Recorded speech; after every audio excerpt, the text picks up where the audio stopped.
এই সূরাটি আয়তনে ছোট হলেও মর্যাদার বিচারে কোরআনে কারীমের শ্রেষ্ঠতম সূরাসমূহের মধ্য থেকে অন্যতম।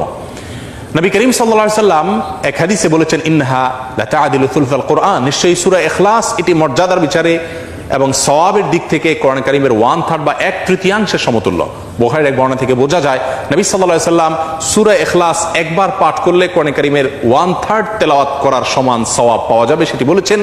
এর উপর ভিত্তি করে অনেক উলামা ইকরাম বলেছেন, 3 বার যদি কেউ কুল হুয়াল্লাহ সূরা বা সূরা ইখলাস পাঠ করে তাহলে আল্লাহ রাব্বুল আলামিন তাকে গোটা কোরআন একবার পড়ে শেষ করার সমান সওয়াব দান করবেন। অন্য আরেকটি হাদিসে বর্ণিত হয়েছে, এক ব্যক্তি সূরা ইখলাস পাঠ করেছেন, নবী সাল্লাল্লাহু আলাইহি ওয়াসাল্লাম সে শুনতে পেয়ে তিনি বলেছেন ওয়াজাবাত, অর্থাৎ তার জন্য ওয়াজিব হয়ে গেছে। সাহাবা ইকরাম জিজ্ঞাসা করেন, ইয়া রাসূলুল্লাহ কি ওয়াজিব হয়ে গেছে? তিনি বলেছেন তার জন্য জান্নাত ওয়াজিব হয়ে গেছে, জান্নাত আবশ্যক হয়ে গেছে। অন্য একটি বর্ণনায় তিনি বলেছেন, যদি কেউ 10 বার সূরা ইখলাস বা কুল হুয়াল্লাহ সূরা পাঠ করে আল্লাহ রাব্বুল আলামিন তার জন্য জান্নাতে একটি প্রাসাদ নির্মাণ করবেন। মসজিদে কুবার একজন ইমাম নিযুক্ত ছিলেন, যিনি প্রতি রাকাত ফরজ নামাজে সূরা ফাতিহা পাঠ করার পর যখন অন্য সূরা মেলানোর অপশন আসে তিনি প্রথমে সূরা ইখলাস পাঠ করেন, এরপর অন্য সূরা পড়েন। সাহাবা ইকরাম এবং সেই মসজিদের মুসল্লিরা নবী সাল্লাল্লাহু আলাইহি ওয়াসাল্লামের বিষয়টি উত্থাপন করলেন এবং তারা জানতে চাইলেন কেন তিনি এমনটি করেন।